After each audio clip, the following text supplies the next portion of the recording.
Hello বন্ধুরা, welcome back to my channel. আজকে একটা নতুন ভিডিও নিয়ে চলে এসেছি। আমি সকালে উঠেই আজকে আতপ চালের ভাত বসিয়ে দিচ্ছিলাম।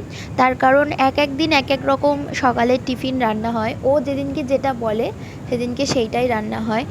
কোনো দিন রুটি তরকারি, কোনো দিন লুচি, কোনো দিন চাউমিন, কোনো দিন আতপ চালের ভাত, কোনো দিন নর্মাল এমনি ভাত। তো আজকে ও বলেছিল আতপ চালের ভাত খাবে, তাই জন্য আতপ চালের ভাত আলু ভাতে দিয়ে বসিয়ে দিয়েছি। আর তারপর সেটা হতে হতে আমি এদিকে রোজমেরি ওয়াটারটা একটু মাথায় মেখে নিলাম। আমরা রোজমেরি ওয়াটার আলাদা করে যে কোনো কোম্পানির কিনতে পাওয়া যায় তৈরি, আমরা সেটা ব্যবহার করি না। আমরা রোজমেরির যে ওটা কি জানি না, ওটা পাতা নাকি বীজ আমি ঠিক জানি না, লম্বা লম্বা মতন দেখতে হয়, সেই রোজমেরিটা নিয়ে এসে আলাদা করে কিনতে পাওয়া যায়। ওইটা কিনে আমরা জলে ফুটিয়ে রেখে দিই খানিকক্ষণ ঠান্ডা হওয়ার জন্য। আর অনেক দিন থাকেও ফ্রিজে রেখে দিলে। তো ওই জন্য একটা বোতলে করে ভরে রেখে দিয়েছিলাম। একটা জায়গায় ঢেলে নিয়ে তুলো দিয়ে দিয়ে মাসাজ করে করে চুলে লাগিয়ে দিচ্ছিলাম। আসলে চুল খুব উঠছে, ওই জন্য যে যেটা বলছে সেটাই ইউজ করে দেখি যদি চুলটা ওঠা একটু কম হয়। পুরোটা লাগানোর পর তারপর একটু মাসাজ করে নিলাম হালকা আঙুল দিয়ে হাতে। তারপর সেটা একদম চুলটা ভালো করে বেঁধে নিয়েছি। দেখো যেটুকু বাটিতে লেগেছিল সেটাও চুলে লাগিয়ে নিলাম। তো আমি শুনেছি এটা অনেক উপকারী, ওই জন্য আমি একটু ওয়েস্ট করতে চাই না, তাই জন্য একটু ভালো করে লাগিয়ে চুলটা বেঁধে নিয়েছি। আর বাবা বললো খেতে দিতে, তাই জন্য আলু ভাতেটা আলাদা করে মেখে নিলাম। আর তারপর দুপুরে আজকে কিছুই দেখানোর ছিল না, তাই জন্য আর ভিডিও করিনি। তারপর আজকে একটু শাখাটা পরিষ্কার করেছি। কেন জানি না আমার শাখা এত ময়লা হয়। মা বলছিল যে ডিজাইনটা একটু বেশি, তাই জন্য শাখা তাড়াতাড়ি মানে তাড়াতাড়ি গ্রিপগুলোতে আর কি ময়লা ধরে, তাই জন্য শাখাটা ময়লা হয়। এমনিতে আমাদের বাড়িতে টাইমের জল আসে, কোনো আয়রনের ব্যাপার তো নেই, তো ওই কারণেই হয়তো। তারপর আমি রাত্রিবেলা আজকে শ্যাম্পু করেছি, কারণ আমি দিনের বেলা টাইম পাইনি, এমনিই চান করে নিয়েছিলাম। আর শ্যাম্পুটা রাত্রিবেলা করে নিলাম, নিয়ে তারপর তখন হালকা হালকা গরম পড়ছে শীতের পরে, ওই জন্য একটু বেশি গরম লাগছিলো বলে শ্যাম্পু করে নিয়েছি। তো যাই হোক, ঠান্ডা লাগিয়ে আমি ভেবেছিলাম ঠান্ডা লেগে যাবে, কিন্তু লাগেনি। তারপর রাত্রিতে যে স্কিন কেয়ারটা থাকে আমার সেটা করে নিলাম। আর বিছানার চাদরটা একটু পাল্টাতেও হতো, তাই জন্য বিছানার চাদর পাল্টালাম। তখন রাত বলতে খুব একটা রাত তাও না, হয়তো 9টা বাজে। আর আমরা তো 11টার সময় খাই রাত্রিরে ডিনার, তারপরে 12টার সময় শুই, এরকমভাবে ঘুমাই। জানি ঠিক না ওটা, তবুও কিছু করার নেই, ওটা অভ্যেস হয়ে গেছে ওর, তাই জন্য। তারপরে একটু নেল পলিশ পরবো ভাবছিলাম, যেহেতু কালকে একটু কলকাতায় যাওয়ার আছে নেলের প্রোডাক্ট কেনার জন্য। হাতগুলো খুব ফাঁকা ফাঁকা লাগছিলো, আর আমি নেল আর্টিস্ট, কিন্তু সবসময় নেল করে রাখাটাও উচিত না। তো ওই জন্য আমি একটু গ্যাপ দিতে চেয়েছিলাম, তাই জন্য নেল করছিলাম না।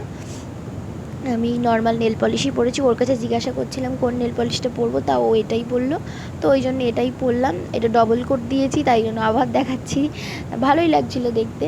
এটা অ্যাকচুয়ালি একটা গ্লিটারি নেল জেল আর কি, যাই হোক।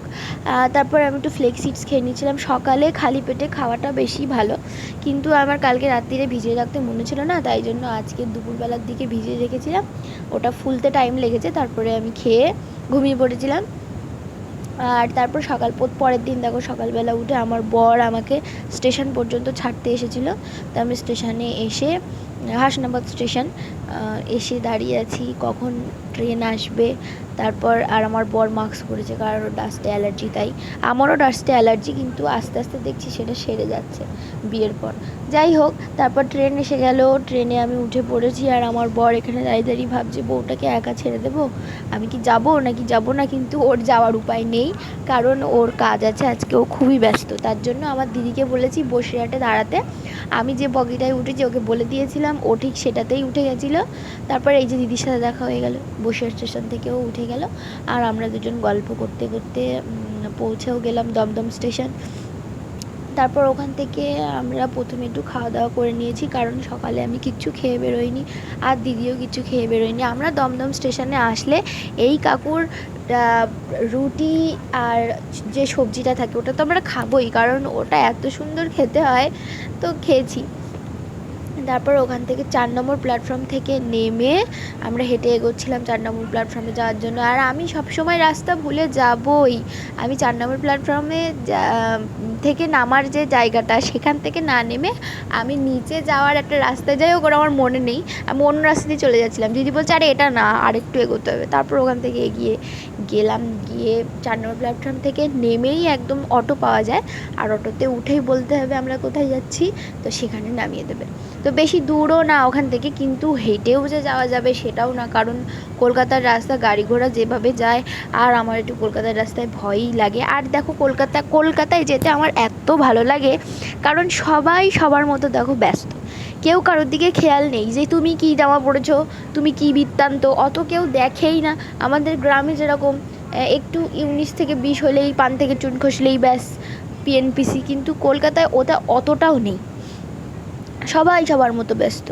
তো সেই জন্য আমার খুব ভালোই লাগে বেশ ওখানকার মানুষজন, চলাফেরা, আমার তো খুব আবহাওয়া, আর গরম কলকাতায় বেশি, যাই হোক সেটা গ্রামে অনেকটা মনোরম পরিবেশ, যাই হোক, কিন্তু কলকাতাটা মোটামুটি আমার ভালোই লাগে। হয়তো গিয়ে থাকতেও পারবো না, কারণ কলকাতায় যে যার মতো সেপারেট, আমাদের মতো সবাই এক জায়গায় যে বিকেলবেলা গল্পটা একটা মাঠে দাঁড়িয়ে ওরকম নেই। কিন্তু ওই 2-1 দিন যেতে ভালো লাগে, কিন্তু বেশিক্ষণ থাকা আবার যাবে না। যাই হোক, তারপরে আমরা গেলাম, নেলের প্রোডাক্ট কিনলাম, আর ওই হনুমান মন্দিরের পাশেই ছিল, ওই জন্য হনুমানজিকে একটু দর্শনও করে নিলাম। তারপর ওখান থেকে মামা আসলো, মামার বাড়ি কলকাতায়, মানে আমার মামা শ্বশুর তার বাড়ি কলকাতায়, তো ওই জন্য মামা আসলো, এসে আমাদেরকে নিয়ে গেল। এই যে আমি মামাদের বাড়ি বসে আছি। তারপর মামা একটু আইসক্রিম দিল, তাই জন্য আইসক্রিম খেলাম। আর এইটা মামার মেয়ে, দেখো কি কিউট, একদম পুতুল পুতুল মতো।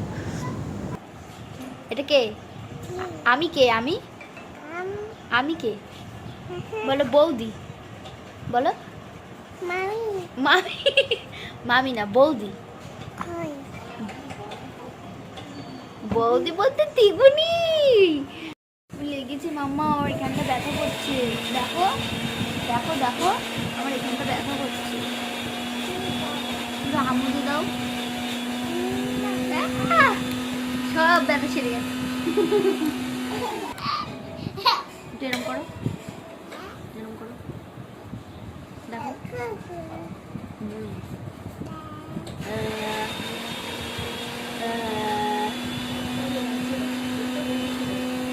মামামের সাথে খানিকক্ষণ গল্প করে তারপর খেয়ে দিয়ে নিলাম। খাওয়ার পরপরই আমরা বেরিয়ে এসেছিলাম, কারণ ট্রেন টাইম হয়ে গেছিলো, আর বেশিক্ষণ দেরি করাও যাবে না, কারণ সন্ধে হয়ে যাবে। আমার চোখ মুখের হাল দেখতেই পাচ্ছ, ভীষণ কষ্ট হচ্ছে। আর খেয়ে দিয়ে উঠে একটু ভাত ঘুম বাঙালির ওটা লাগবেই, কিন্তু সেটা হলো না, তার জন্য আমার চোখ টোক বসেই গেছিলো একদম, সারাদিন একটানা জার্নি। আর যারা প্রতিদিন জার্নি করে তাদের একটা অভ্যেস হয়ে যায়, আমরা প্রতিদিন জার্নি করি না, আমরা সবসময় বাড়িতে বসে থাকি, 2-1 দিন যখন যাই তখন তো কষ্ট হবেই। তো আজকের ব্লগটা এই পর্যন্তই, ভালো লাগলে লাইক করে দিও, টাটা।